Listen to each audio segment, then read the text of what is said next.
friends, and welcome to the School Librarian Learning Network podcast. I'm Steve Tatro, and I love talking about all things related to school libraries. I may be an old dog, but I'm always trying to learn new tricks.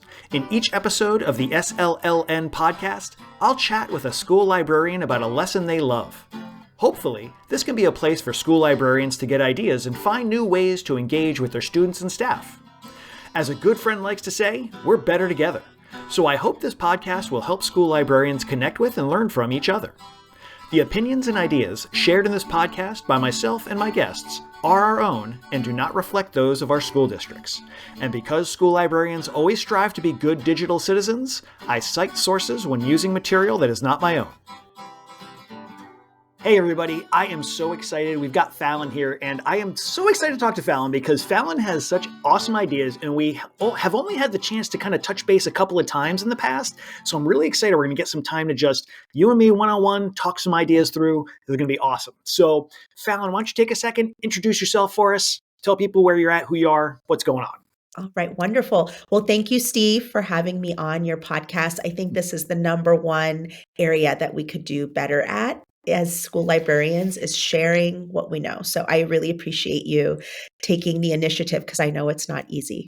Oh, thanks. Thank you from all of us school librarians that appreciate your hard work along with the others. So my name is Fallon Farokhi, and I am a K-6 school librarian in Kansas City on the Kansas side. And the town that is within Kansas City that I'm in is called Overland Park, Kansas. I've got family that is right near there. My outlaws, my in-laws are all over that away. So that's great. Practically neighbors. Yes. So just before we dive into the lesson, how did you end up in school librarianship? Was this like first choice? Was this something that you kind of wove your way to? Well, I started in elementary education, and then when I was going through my classes, I really loved the children's literature elective that we got to take at the University of Kansas, and we did not have a school librarian program. We still don't have one at KU. So I went ahead and got my elementary education degree and got my master's in curriculum and instruction, also through KU, and really just gravitated towards the literary and research end when I started teaching as a classroom teacher. And I just loved that side of it. When I moved to Indiana, to Bloomington, for my husband's graduate work, we noticed that there was a program right in town in Bloomington at IU. Their school library program is like top 10 in the country. And so while I was teaching in the classroom still, I applied and got into their master's program and earned it while I was still teaching and have never looked back. It's been wonderful. Yeah, I mean, I did have to go back and teach in the classroom when we moved to Utah. There were not many school librarian positions open. So I went back as the classroom teacher for about 5 years, but I found that I was using so many of my librarian training work as a librarian in the classroom. And so I actually kind of am glad that I was class teacher, went to librarian school, was a librarian for a year, and then went back to the classroom for 5 years. And then now I've been in school libraries ever since then, in the junior high, middle school setting, and in elementary setting. It's funny. I haven't yet had the chance to talk to anybody who's had I was in college and I wanted to be a school librarian. Like, it's always a little bit of a circuitous path. But when you were saying that some of the stuff you learned in library school, you brought back into the classroom, I had the same experience. Like, I went through library school and then I didn't get into a library position for a couple of years. Yeah. And being in the classroom, I was like, oh my gosh, there's so many things that I should have been doing for the past 20 years. Right. It's just, there's so many interesting ways that the library program just seems to intersect with, I'm preaching to the choir right now, but there's so many connections across the curriculum. And it's wonderful when a school does have the librarian who can see that and recognize that and work with the teachers. But anyway, I'm getting off on a whole other tangent. We'll fix education some other day.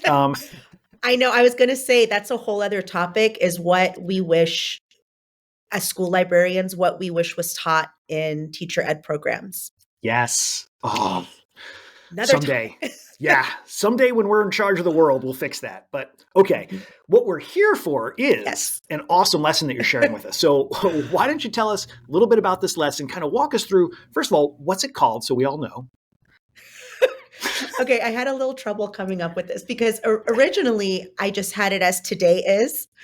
It's very simple. Hey. And essentially, you're telling the students what the special day is, that the observance, because it's not really a holiday. Mm-hmm. And then you're eliciting student questions and their curiosity based on what today is.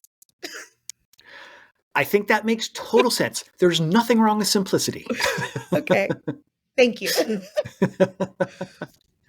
So in terms of, so I love this idea because I think it really speaks to letting kids engage in learning in a way that really fits their interests and needs. So kind of walk us through when the kids walk in and you're ready to give them this lesson, sort of what are they going to see first? What's going to happen first? Sure. Well, they could see it in a lot of ways. So we do have school announcements in our building right now. Not before when I started this lesson, but our principal will oftentimes say, today is National Ice Cream Day, or our students, sixth graders who say the announcements over the intercom the rest of the days of the week, they also will say plug in a special day that they have. So a lot of times the students will have already heard about a day coming in. Now I'm not ahead enough to coordinate with the principal or the students saying the announcement. So I might not always use the same one, but usually when the students come in, they'll see a slide up that says the special observance for the day. They might see a table with books about a topic, and might ask them, okay, based on what you see here, or with realia on the table, what do you think the special day is? And sometimes I'll have them try to figure it out based on the clues. So we're using inferences. But most of the time it'll be up on the screen as they come in. Yes. So they see the day, and I love that you give them sort of a different kind of learning opportunity too, in that here are some related items. Can you make some inferences and connections like you were saying? So even if they're not aware, or if they don't catch what's on the screen, there's still an engagement component that can kind of pull them into what's going on. But I imagine if they see National Ice Cream Day, they are all in. And imagine their disappointment, Steve, when they come in and they're like, "You're not giving us samples." I'm like, "No." Or pizza day, like any food day, they come in with like, oh, "She's giving us something," and I'm like, "Not tangible food." Let's imagine it. Food for the mind, children. That's what Yeah. we're doing. Feeding your brains. Yes. By about the third time, they kind of realize that no, I do not have those funds. I always tell them, I wish I did. Yeah, right? It'd be great if we could just feed everybody all the time with all the fun stuff. But okay, so they're coming in. And by the way, are they coming in as sort of like a class to have this lesson, or is this more of they drop in and they kind of see this going on? So this is for actual classes that I have in the library. At my old building, we had open checkout because I had an assistant. So while I was teaching, she could support with checkout. And I had this as a display. Every day I got to change it because I had an assistant. So, so things haven't changed. But when I taught as a school librarian in middle school, junior high, I had these out as passive programming. Because I wouldn't see the students necessarily. So I would connect it to a STEM activity or coloring pages or bookmarks or some kind of, challenge. I don't know. Nice. So it's just different depending on what school I was in.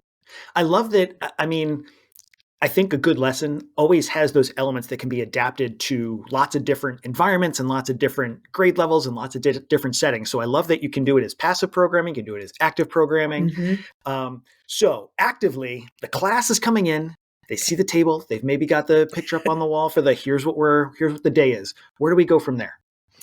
From there, I just ask them, just very base, like, what do you know about this topic? What is this? How do you connect to it? What does it remind you of? And I let them turn and talk to their tables. And so that the truly, I say it, the student's interest drives what I do next. If they don't know a lot about a topic, we're gonna, maybe look it up, or we will read, browse a nonfiction picture book about it. If Ooh. they, it just depends on the students and what they're about, and especially with kindergarten versus sixth grade, we're gonna have a variety, right? Yeah, yeah. I can imagine that's quite a spread in what they're gonna with the knowledge they're gonna bring in, but also in their way they're going to engage. And Mhm. I mean, I don't know, I can imagine it. I've always been a seventh grade or higher teacher. Yes. I never felt the ability to go into any of the K through six rooms. Like I can't imagine. I can only imagine, I guess. But Yeah, that's it's pretty wild. yeah. Like when I taught in the classroom, I was always fourth grade and all the way up through ninth grade, and so that is my comfort zone. So Mm, anyone, like your last guest about Amanda talking about the littles, I always try to do so much PD around the K3s, K2s, because I'm like, what do I do? yeah. I'm with you. I'm with you in that Mhm. boat. Yeah. So they're going to have these conversations. They're going to kind of talk through here's what knowledge we're bringing to the table. Maybe we're going to do a little bit of research. Do you use it as is this a place where you might insert some research skills, like some basic research? Yes, yes. So depending on what this, I'll ask the student, sometimes they'll give me a question right off the bat. Well, how would they know what the most favorite ice cream flavor, just it could be anything that the student naturally is curious about. And then I will ask them, I'll pull up the screen and I'll be like, well, how would we ask that? Do we just literally type in what you asked? Or, I might do it and show them the results and be like, well, what do any of these results look like they're answering our question? And so it is truly guided by their curiosity. Sometimes, though, we don't get that deep. I mean, if I feel like they pretty much have it, I'll be like, well, if any of these materials here, the resources look good, you may come check them out. And a lot of times they want to just check out and want to start digging in. And at that Hmm. point, I don't want to interrupt their flow. Right. Um, so I don't always dive into research, but is eventually this is where I want them to just kind of see that this is our habit. When we learn something new or we hear something, we should generally try to connect to it, talk to someone else about it, and then ask a question or, do something with that fact. I love that. And I think it's so important that you not only let them sort of guide the questioning, but that you're willing to say, you know what, we're going to not go into the deeper part of this that I might otherwise get into because Mhm. they've already expressed that they want to get into this other thing. Because I know as a teacher, as a many years teacher, it's so hard sometimes to say, I've got this lesson in my head and we are going to do this lesson come hell or high water, Oh, yeah. and then things might start going a different direction. You're like, no, I'm dragging you back onto this course, and we're gonna stay the course here. So I really admire and appreciate that you kind of have that mindset going into this lesson.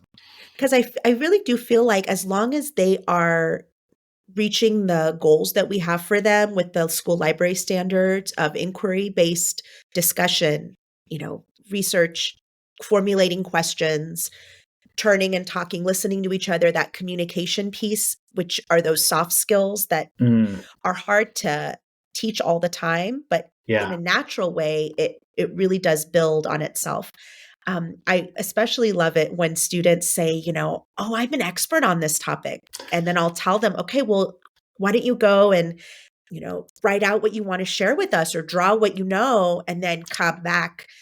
Or some of them are ready to go right then and there and they want to get up and tell us everything. And I feel like that really gives them a sense of pride and letting their Yeah. voice be heard. On my blog post that I wrote about this, it was Star Wars Day, and all of this in my morning classes, they said, "Can we stay and present to like the rest of your classes what we know?" Ha. And I was like, "Sure." And so their teachers gave permission. I mean, and it also helped that it was May the 4th. Yeah. You can't always grab them. But I learned this from one of my colleagues when I taught in a Montessori junior high. She was the English teacher, and if she taught a topic, if a student was really passionate, they would ask, Miss Kevy, may I stay on next period and help you teach it? I And love she that. she was like, yes. And so and she was a seasoned teacher. And so I learned from her to kind of relinquish that power that we want. Steve, I'm kind of like you. I tend to overplan, and I'm like, but we have this song and I have this poem. Yeah. Sometimes they don't want that. They don't need it. Hmm. And so I'll just kind of put that on the back burner. Or I have some students that don't want to participate necessarily, and I'll ask them, I'll say, hey, can you find a song on ice cream for my kindergarten class this afternoon? And then they have to go through and find a good one for the audience. And so I find that even if a student is not an expert or they aren't engaged, if I ask them to help me find something for the younger kids, they tend to, because then they're not scared of being made fun of by their peers, I which love that tends to though. happen in the sixth grade, as you know. Oh yeah. Oh, tell middle school. Believe me, I'm there. But that's so great that they're like. I love that you think about how are you going to get those kids who maybe are nervous or maybe just aren't that socially engaged with their peers, and yet still bring them into the lesson in a way that is relevant and connected and still, values them as part of the research process. That's great. It really is. And one more thing that I like to do too, and I know this lesson kind of sounds a little haphazard, but it really does work. So if, let's say, we have ice cream day that morning, and after that first class that comes through, they have taken all of my fiction and nonfiction, ice cream books, cookbooks, all of that. And I always will ask the students, well, what am I going to do with the next class? Like, you've took all my things. And then they'll usually, because I have the older students in the morning, they'll always be like, well, Miss Farokhi, you always say this is just one of the special days. And so when it's checkout time, I have class assistants in every class, library assistants, and Nice. I will pull those 3, 4 and be like, okay, why don't we find out what's another good day for today or week or special holiday for the month? And you guys go find the books for me. What realia should we pull down from the shelves? And they really love doing that. Um, or they'll look on their birthday on the calendar and they'll be like, my birthday's Thursday. It's, whatever day. Can I come and pull the books for your display or put out? And so I feel like it's a way for them to be a part of the library community, even when they're not in class. Yeah. Oh, wow. So That's so that's awesome. another extension, but you definitely don't have to do that if you can't make it happen. But and I wouldn't have done it unless the students asked me. They're like, "Well, we took all your books. What are you going to do?" And I'm like, next class we'll do another bell ringer. It'll be something else. But they're like, "Well, can we help you? Can we pick it?" Oh, that's so great. So yeah, I mean, it's that's absolutely a mark of a lesson that the kids are invested in, that they are engaged and concerned about how are the next students going to enjoy it as much as we did. oh Wow. yes, oh yeah. And then Huh. for April Fools, they love to do just made up holidays that aren't. And of course, I let them because, I'm the nice teacher. I can't say no. That sounds awesome, though. I bet you they come up with some really great ones. Oh, yeah. And then the kids who believe it. This is like National Wear Green on Your Head Day. And they're like, really? I'm like, no. We're You like, know what well, April's Fool is, right? yeah. Oh, Might yeah. need a lesson on that. So Exactly. is there any particular way you go about figuring out what tools or resources you're going to use for a particular day, or is it sort of like how I'm not quite sure how to ask the question in terms of like, do you do a lot of like pre-planning for it, or is it more of a like I've got an idea in my head for a day that I want to do? How do does it backfill one way or the other? Well, it really depends on what our school or district is emphasizing. We have a lot of character traits and different month to month things that we're doing. And so if, for example, coming up here in January, I want to celebrate Creativity Week because AASL. and Crayola are doing the creativity week, and I'm on the promo committee for that. But it's Nice. also kindness week, and so I'm combining kindness and creativity, and that's going to be, in a couple of weeks, what our focus is. Obviously, next week coming up is Dr. Martin Luther King's birthday, and so I kind of go with what I generally would do anyway because it's observances. Hmm. Um, but then I might look ahead, and if I have a really good book for a topic, like a standalone read aloud, I'll want to use, for like flight day, I might, do Unflappable or, just depending on it. But I try to plan out as much as possible. Yes, because those are the off the cuff lessons are not as great, Yeah. as I'm sure Yeah. you know. Although I've had to do them from time to time. I think we all do. We don't Yes. love it, but it happens. Yeah. But we're So, professionals. We know what to do. yeah, we figure something out. I always figure on the worst days, my worst is better than nothing at all. So, Oh, yes. Yep.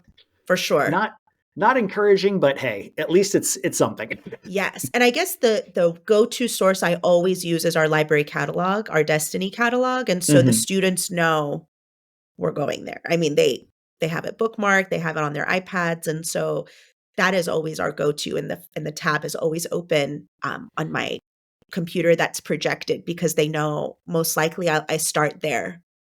Makes sense. That's a Yep. great idea. I'm just curious personally, in your catalog, do you have like books tagged with particular, like an emotion or a day or a topic that like might fit in? Ooh, I don't, but I am going to put that on my list. That would be a great idea. That's something I've Yes. been thinking about with my student volunteers. I want to have them maybe just pick books that and what are some tags that we can add that will make it easier for folks to find this when they go searching. But I really like that. maybe that's something to add Yes, in. for sure. So you had mentioned that you have done this lesson in years past. So how long have you been doing this lesson for, would you say? This is probably my 6th year that I've been Okay. really doing it a lot. So what have you learned in the course of doing this multiple times, over the past several years? Well, I initially started because my library, I didn't have a display area. I didn't have a bulletin board.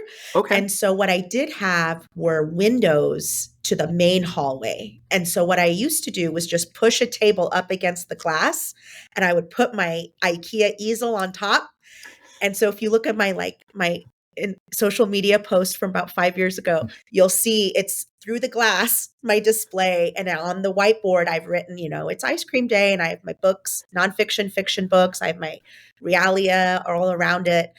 We celebrate author birthdays that way, illustrator birthdays, inventor birthdays, and then I would always put the books out.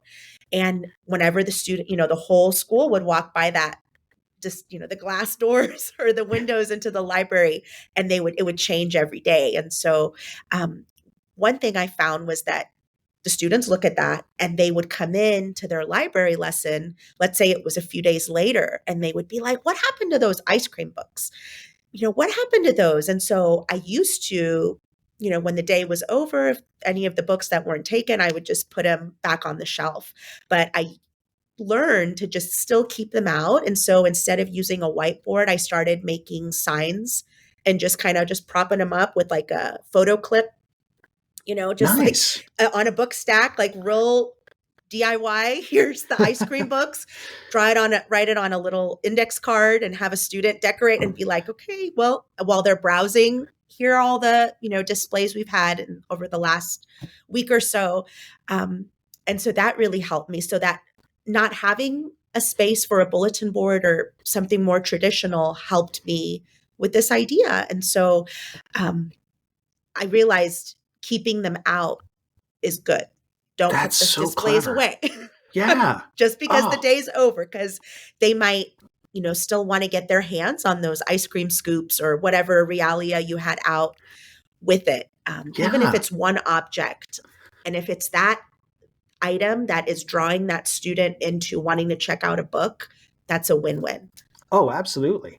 Man, that's so good. I got to remember that. Next time I take a display down, it's just going in a stack over to the side. You Mm. just never know. And granted, sometimes they collect dust and I'm like, okay, it's time to put the ice cream books away. And of course, the second I do that, you know what Oh, happens. yep, absolutely. Where'd those but books go? I just wanted to get, yeah, but of then we course. pull up the catalog and I show them. But like you said, if I have them in a list, easier to Mm. pull up. I like that.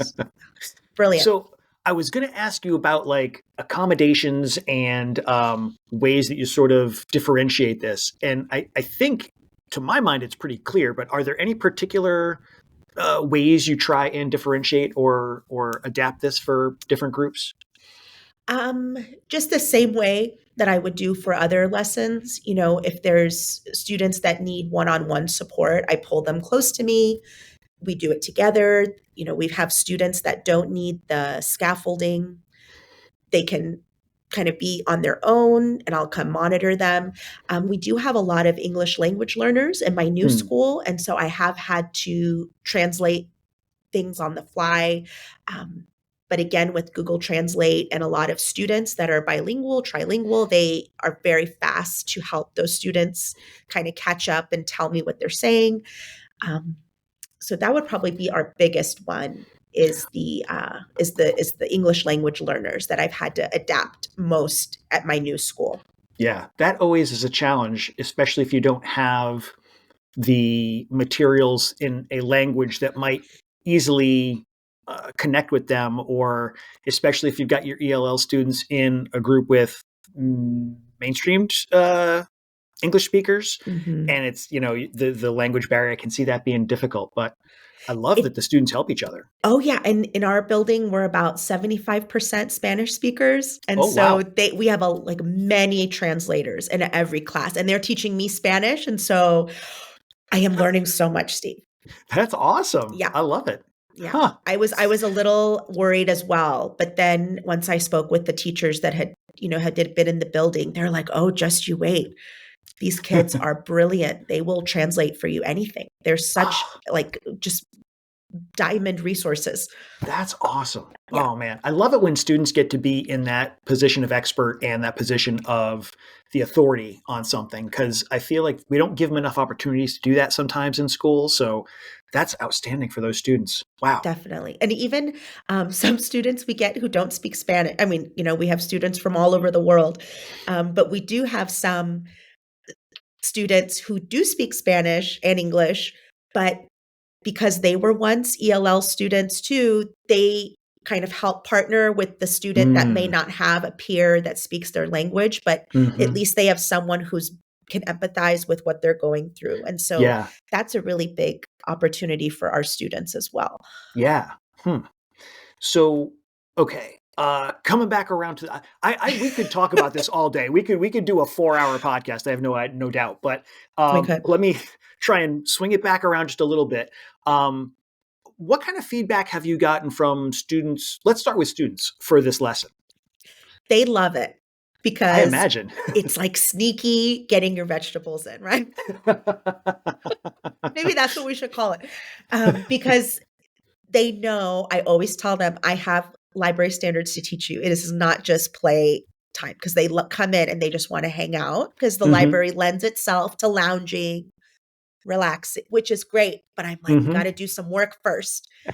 And then, and so for them, they come in and they see a topic and they don't know that they're about to do some work for me. And so the students get excited. So their engagement when they come in, or especially the ones who come in and they just immediately are like, no, especially like if you have to do origami or something like that, circuitry, they're like, no.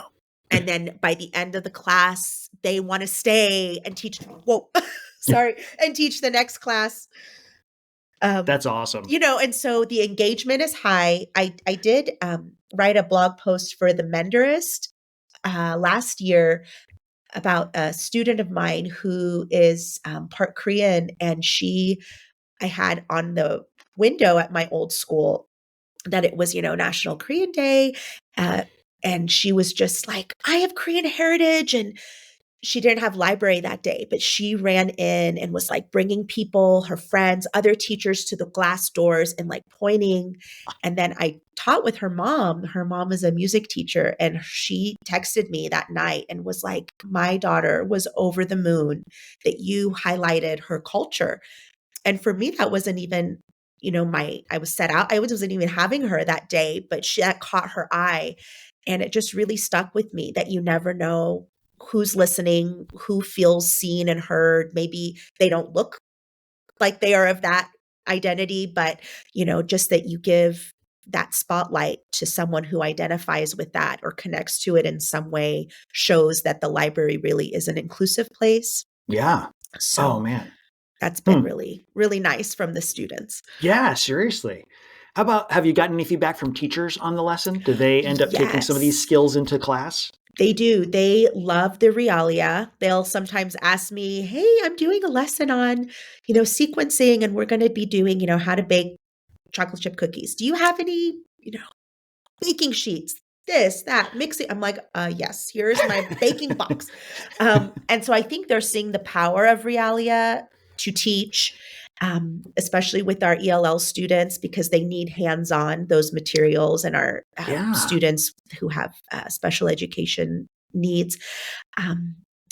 The older teachers, they love the research aspect, and the students just having books in their hands that aren't the usual books they check out. Yeah. I won't name names, but we all know the top books that children check out nowadays, which is great because they're reading, but just to spread their palate a little bit, broaden their tastes. They're impressed when a book about history of ice cream comes in. Ice cream is getting a lot of shout outs today. But I love it. I do more than history of ice cream, but the teachers love that, or they'll connect to it. They'll say, "Oh, we're studying, Braille next week in our reader," or, "Oh, we're studying that." And so, if I was really on top of it, I will be better about collaborating with teachers about their curricular topics so that it really does hit home. But I feel like sometimes that's unnatural for students to come in and all of their teachers are teaching the same topic. It's really hard to do that. When you can, it's great. But I also think it's better for the kids not to have it, because that next week they've got to use that recall, because that teacher will say, remember last week in library, you were studying about this? Well, we're taking it, and they're just adding a new synapse, in their brain. Yeah. No, it's great. That's great. So if somebody's going to try this for the first time, do you have any advice, any things that they should be thinking about or be aware of as they get ready? I always like to just keep it simple and stick with the slide, or you can even just pull up like on like the calendar a day website, or some of the links that I put on the blog post about it. You can just pull up the website directly. You don't have to do a display. You don't have to pull books. Just getting them to hear what the special day is. How do they connect? What's a question they have? And then you can move on. It does not have to be a big research cycle like I ended up doing with my sixth graders last year, where they actually researched and published a class book. That's like the piece de resistance, right? That's like what I want to do ideally with every grade, but we can't do that. Yeah. And so I would just start small, pull up the site, because a lot of the sites, the national calendar days, have like the history of the holiday, questions, milestones. Like I think they're seeing that teachers are using these, and more I'm seeing it pop up in other areas, which I updated my blog post with those just more instances of finding these connections to the special days. I love it. That's awesome. Thank you. I love this lesson. I am thinking about how I might bring this into my middle school for my 7th and 8th graders a bit. I got to do a little figure, but I think I can definitely see a real engagement going on with this. Okay, we are now going to go in a completely different direction. It is time for the book break. Book break. Squiddy. So, Book break is awesome. I love it.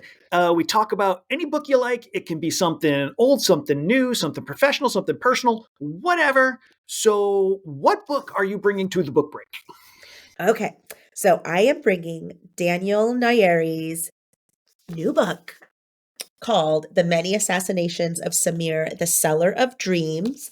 And I should say that this is an illustrated middle grade book, which I really love the illustrations. It's Daniel Miares is the illustrator.